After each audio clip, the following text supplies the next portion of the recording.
O outro podcast que a gente falou sobre a questão da semana.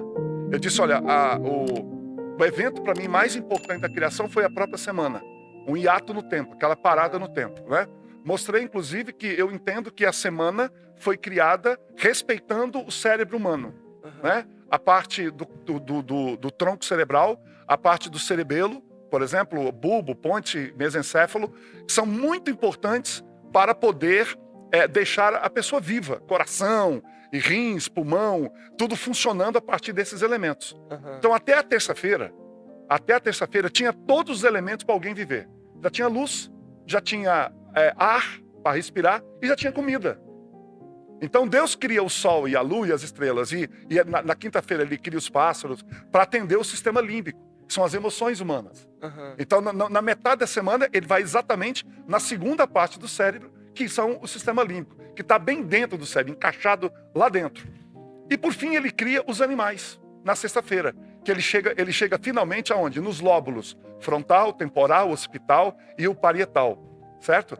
Só que aí tem uma coisa, a camada de cima que nós vamos falar hoje, mais no final, quando a gente fala do córtex cerebral.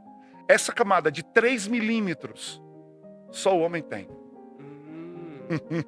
E o homem é criado como o último elemento da criação, e o córtex é o último elemento do ser. Amém. Entende? Olha que coisa. E outro detalhe, quando a Bíblia fala que o homem foi criado do pó da terra, não pense em pó como terra. Porque Paulo fala que Deus fez das coisas invisíveis, coisas visíveis. O que é invisível? O que a gente não vê? Átomo. Não é verdade? Então, o que Deus fez? Olha só que interessante. Quando Deus cria os animais, as plantas e tudo mais, a palavra dele é direcionada para a terra.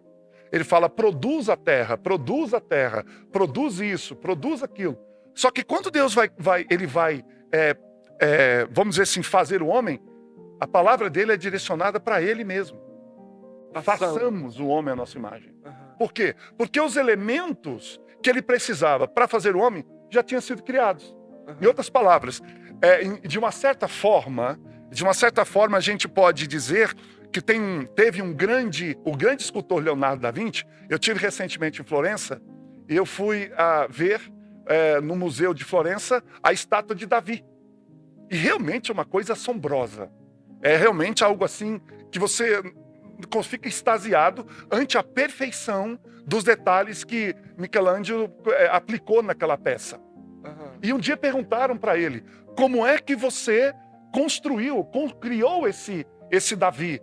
Ele falou assim, simples, eu olhei para uma pedra e eu tirei tudo aquilo que não era Davi. Olha. Eu tirei tudo aquilo que não era Davi. Então, olha só que interessante como a gente pode fazer uma aplicação para a nossa vida, né? Deus olhou para a terra e o homem já estava lá. Porque se você olhar para o homem tem cálcio, ele tem lipídio, ele tem proteína, ele tem toda a tabela química periódica, ela está presente no homem. Então o que Deus fez? Deus ele começa com o esqueleto, que é cálcio. Então ele pega cálcio, depois ele pega todos os tecidos, ele cria toda a estrutura. Então Deus, ele manipulou, para fazer o homem, ele manipulou com as mãos os elementos químicos. Não é barro, elemento químico. Ele foi fazendo uma alquimia química e dali ele construiu. Ou seja, Deus fez cada detalhe, cada nervo, cada artéria, cada osso, cada articulação, tudo Deus fez com as suas próprias mãos. Depois, ele só sopra. E aí, ele é como se ele desse... o sopro dele foi o ligar na tomada. Funciona. E começou a funcionar. Ele veio pleno. IAG. Juntos avançaremos.